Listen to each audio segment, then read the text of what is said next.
Alam nyo guys, meron ako ikikwento sa inyo ngayong umaga. Nga naalala ko lang habang nakaupo ako dito sa aking tindahan. Yun po yung ang mga ating palang mga mahal sa buhay pag namamayapa. Pag lagi natin naaalala sila, lagi natin binabanggit yung kanilang pangalan. Sila po ay namayapa na yon. Ang ano pala niyan, ang ibig sabihin pala niyan, pinapahirapan natin sila. Kasi nananahimik na po sila sa landas ng ating Panginoon. Yun po, kung doon man sila napunta.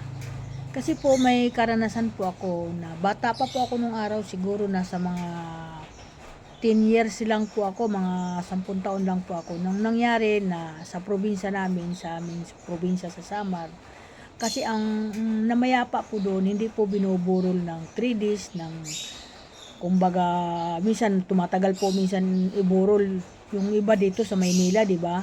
Pero sa probinsya po, dahil sa kakulangan ng ating mga gamot, isang araw lang po yun, inaano nila, pinapatulog sa bahay, nilalagay sa bahay at tinatabunan lang sila ng puti na kumot.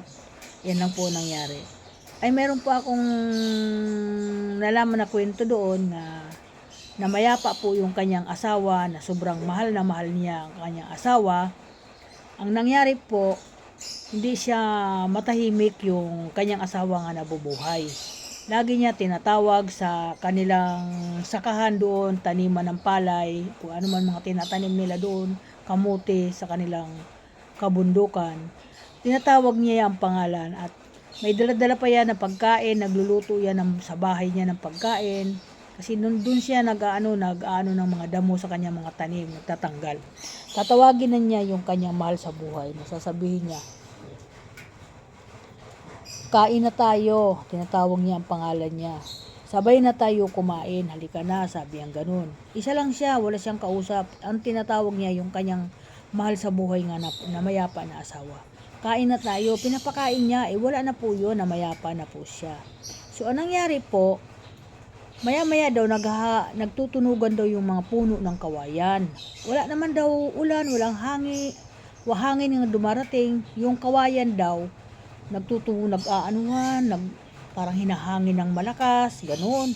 Doon sa malapit sa kubo niya. Yun po ang nangyari. Hinain na daw yung kanyang pagkain.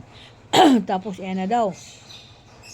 Tapos sabi niya, halika na mahal, susubuan kita. Sabi niya ganoon, doon daw sa siya lang mag-isa.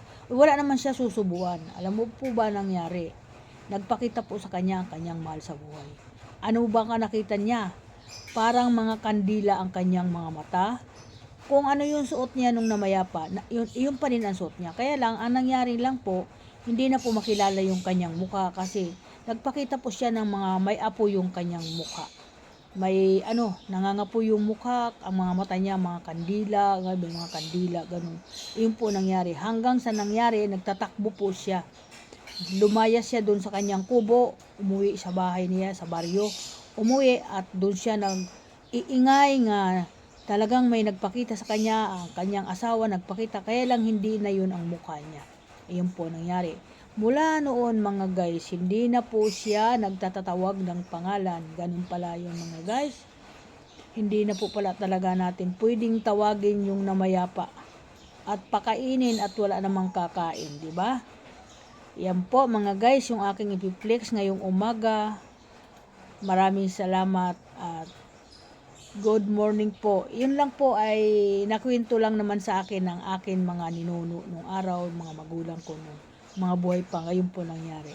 Kaya ako po, hindi po ako nagbababanggit ng mga pangalan sa mga mahal namin sa buhay ng mga nawala. Halimbawa, yung nanay ko, yung tatay ko, yung mga kapatid ko, hindi ko po yun binabanggit. Binabanggit ko po pag nagtitirik ako ng kandila, pag piyesta ng patay, kasi para may mga kanya-kanya silang kandila, yan, pinapangalanan ko yung kandila.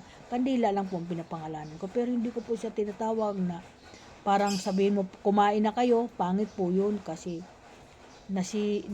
nadidisturbo po yung kanilang mga kaluluwa. Hindi po sila natatahimik. Kung mahal mo sila, wag mo na po silang gagambalain. Kasi po, mahirap po yun, yung ganyan sistema. Yan lang po, sana may matutunan dito kasi inaalala ko lang po yun. Bilang joke lang. Yan, real talk, ganun. Yan po naman, hindi ko naman nakita sakto kundi nakwento lang po sa akin ng aking nanay. Yan lang po, maraming salamat. Thank you so much.